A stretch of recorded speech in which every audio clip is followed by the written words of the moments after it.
नमस्कार, आप सभी का स्वागत है। मध्य प्रदेश में राज्यसभा चुनावों के लिए जिस तरह 3 सीटों के ऊपर चुनाव होने वाला है, उसके लिए सियासी जो हलचल है अब यहाँ पर तेज़ होती हुई दिखाई पड़ रही है। दरअसल 1 जून से जो नामांकन प्रक्रिया है वो शुरू हो जाएगी। 8 जून तक ये नामांकन भरे जा सकते हैं और एक तरीके से इन 6-7 दिनों के अंदर तमाम जो दल हैं, खासकर अगर मध्य प्रदेश में देखें तो कांग्रेस पार्टी वर्सेस बीजेपी ही नज़र आता है। तो दोनों दलों को यहाँ पर अपने प्रत्याशियों का जो नाम है वो तय करना पड़ेगा। अगर बीजेपी के लिहाज से देखा जाए तो बीजेपी के पास 230 सदस्यों वाली विधानसभा में से तकरीबन 165 का आंकड़ा है, उनके पास पूर्ण बहुमत है 2 सीटों का। लेकिन सबसे बड़ी बात कि तीसरी सीट के ऊपर भी बीजेपी की लगातार निगाहें बनी हुई हैं। लेकिन कांग्रेस पार्टी को देखा जाए तो 64 सीटें इस समय कांग्रेस पार्टी के पास में नजर आती हैं। लेकिन उसके बावजूद भी कई तरह से इस बात को देखा जा रहा है कि क्या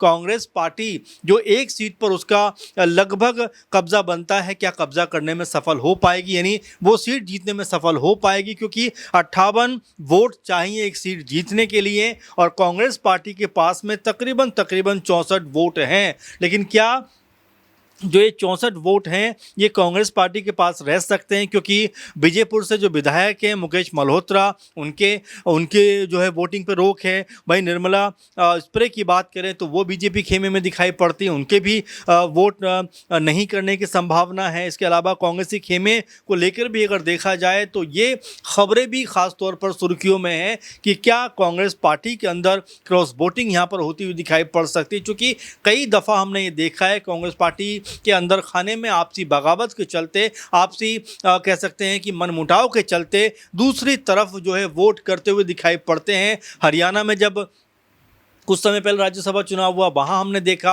हमने उड़ीसा में देखा, हमने जो है बिहार के अंदर देखा, तो एक तरीके से कांग्रेस पार्टी में काफ़ी ज़्यादा ये चीज़ें दिखाई पड़ती हैं। और 3 सीटें यहाँ पर खाली हुई हैं। कांग्रेसी खेमे की बात करें, दिग्विजय सिंह लगातार 2 बार से राज्यसभा के सदस्य थे, लेकिन इस दफ़ा उन्होंने कहा है कि भाई कार्यकाल पूरा होने के बाद मैं तीसरी दफ़ा जो है राज्यसभा में नहीं जाऊँगा। तो उनके स्थान पर अब कौन सा चेहरा कांग्रेस पार्टी की तरफ से चुनावी मैदान में होगा, ये भी अपने आप में कहीं ना कहीं कई चीज़ों को लेकर आपस में मन मुटाव को जाहिर करता हुआ दिखाई पड़ता है। कौन सा वो चेहरा होगा जो आगे बढ़ता हुआ दिखाई पड़ेगा? बीजेपी लिहाज से देखें तो बीजेपी की जो 2 सीटें यहाँ पर खाली हो रही हैं, इसमें एक जॉर्ज कुरियन, उनका कार्यकाल पूरा हो गया है लगभग, और वहीं सुमेर सिंह सोलंकी हैं, इनका भी कार्यकाल पूरा हो गया है। तो यहाँ पर 2 चेहरे बीजेपी की तरफ से कौन से होंगे जो पूरी तरीके से आश्वस्त होंगे, जो जीत के नाम पर उनके नाम पर मोहर लगती हुई दिखाई पड़ेगी? एक नाम निकल कर आता है, पूर्व जो गृह मंत्री रहे हैं शिवराज सरकार में, नरोत्तम मिश्रा, चुनाव भी हार गए थे, उनका नाम भी चर्चाओं में है। वहीं कैलाश विजयवर्गीय जिस तरह से एक बड़े कद के नेता माने जाते हैं, इस समय मोहन सरकार में भी अच्छा खासा ओहदा वो रखते हैं, उनका नाम भी चर्चाओं में चल रहा है कि उनको जो है भेजा जा सकता है। लेकिन इनके अलावा अगर बीजेपी में देखें तो एक नाम और यहाँ पर जो है चर्चाओं में है, कानदेव सिंह। ये बीडी शर्मा जो अध्यक्ष हैं बीजेपी के मध्य प्रदेश में, इनके बड़े करीबी माने जाते हैं और इनके बारे में ये भी कहा जाता है कि ज़मीनी स्तर पर मजबूत पकड़ रखते हैं। तो हो सकता है कि इनका नाम भी आगे किया जाए बीजेपी की तरफ से। एक और चेहरा जो है उनके नाम पे भी खूब चर्चा है, ये चेहरा है अरविंद भदौरिया का। ये पूर्व मंत्री रह चुके हैं और अच्छा खासा लंबा अनुभव कार्य का इनके पास है। और ये भी कहा जाता है कि 2020 में जब कांग्रेस पार्टी के तमाम तकरीबन 22 कांग्रेसी जो विधायक थे, जब बीजेपी का दामन उन्होंने थामा था, तो उस पूरे प्रोसेस में जो अरविंद भदौरिया हैं इनकी बड़ी भूमिका थी। लेकिन 2023 के चुनाव में इनकी हार हो जाती है, तो इनके नाम पर भी कहने की चर्चा दिखाई पड़ती है। तो ये बीजेपी का एंगल है जहाँ पर कई नाम निकल कर सामने आते हैं, लेकिन अभी भी उनकी तरफ से किसी नाम के ऊपर मोहर नहीं लगी है। लेकिन कांग्रेसी खेमे पर अगर दोबारा लौटें तो कांग्रेस की तरफ से एकमात्र सीट जो उनके कब्जे में या हिस्से में आती हुई दिखाई पड़ती है, उनके इस सीट पे चेहरा कौन सा होने वाला है? दिग्विजय सिंह की जगह पे अब कौन सा चेहरा आगे बढ़ेगा? और कई जगह पर सुनने को मिलता है कि कमलनाथ जो पूर्व मुख्यमंत्री हैं, कांग्रेस पार्टी के बड़े कद के नेता रह चुके हैं, कई दफ़ा चाहे केंद्र की बात करें, राज्य की बात करें, उनके कह सकते हैं हिस्से में कई दफ़ा मंत्री पद आए हैं। मतलब एक बड़े ओहदे के नेता हैं, एक लंबा वक्त उनको राजनीति में हो गया है। तो ऐसे में मिला जुलाकर कमलनाथ के नाम पर चर्चा चलती हुई दिखाई पड़ती है। कांग्रेस आलाकमान भी ये बात कह रहा है कि अगर कमलनाथ को ही उतारा गया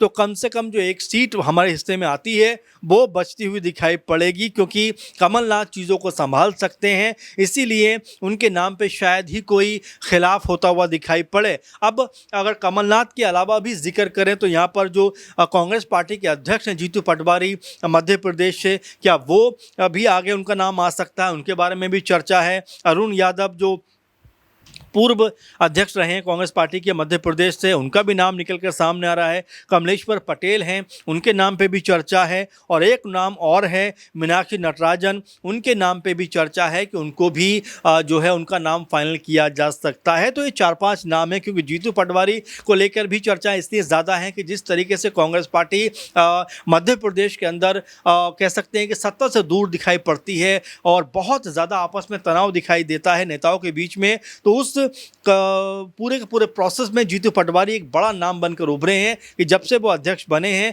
कांग्रेस पार्टी ने अपने आप को मध्य प्रदेश में मजबूत किया है। तो क्या वो एक नाम हो सकते हैं। ये भी कहा जाता है कि कमलनाथ के साथ में उनकी उतनी मजबूती के साथ में जो गठजोड़ है या जो सहयोग की भावना होती है वो दिखाई नहीं पड़ती है। और तो ऐसे में अगर कमलनाथ को भेजा जाता है तो क्या जीतू पटवारी इस बात को लेकर खुश होंगे। तो अभी आला कमान के अंदर बहुत सारी चीज़ों को लेकर चर्चा है होनी है, बहुत सारी बातों को लेकर चर्चा होनी है। और साथ में कौन सा नाम मध्य प्रदेश में कांग्रेस पार्टी के लिए बेहतर रहने वाला है, बेहतर होता हुआ दिखाई पड़ेगा, उसको लेकर भी यहाँ पर चर्चा हो सकती है। तो फिलहाल अगर मध्य प्रदेश चुनाव की बात करें, राज्यसभा चुनावों की बात करें, तो अब यहाँ पर एक अलग तरह का माहौल बनता हुआ दिखाई पड़ता है। चूँकि 2 सीटें जो हम बाप से बात कर ही रहे हैं कि 2 सीटें बीजेपी के हिस्से में लगभग बनती हैं, लेकिन क्या तीसरी सीट के ऊपर भी बीजेपी चाहेगी कि उनके पक्ष में वो सीट आए, क्योंकि कई लोग ऐसे हैं जो खफा दिखाई पड़ते हैं। आपको अगर देखा जाए तो इन सीटों में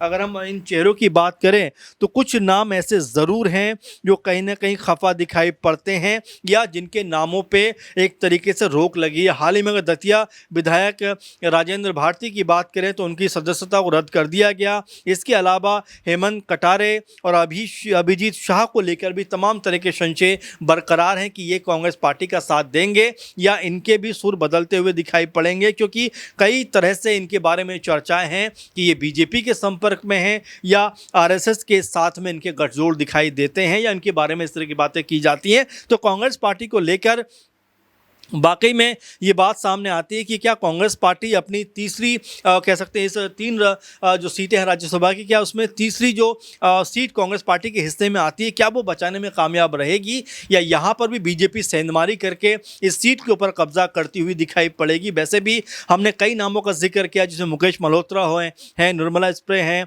इसके अलावा राजेंद्र भारती हैं और इसके अलावा हेमंत कटारे हैं, अभिजीत शाह हैं। ये ऐसे कई चेहरे हैं जो कांग्रेस पार्टी से दिखाई पड़ते हैं। तो क्या इसका असर जो है वो आने वाले राज्यसभा चुनाव में होता हुआ दिखाई पड़ेगा। तो फिलहाल आप क्या सोचते हैं, मध्य प्रदेश चुनाव में जो 2 सीटें बीजेपी जीत रही है वो तो जीत ही रही है, तो क्या तीसरी सीट पर भी बीजेपी का यहां पर कब्जा होता हुआ दिखाई पड़ेगा या कांग्रेस पार्टी अपनी बेहतर रणनीति से ये सीट बचाने में कामयाब होगी। और साथ में कमलनाथ वर्सेस अगर जीतू पटवारी के बीच का ये मुकाबला देखें तो इन दोनों नामों में से आप कौन सा नाम सोचते हैं कि इस नाम को फाइनल किया जाएगा, कमेंट करके जरूर बताइए।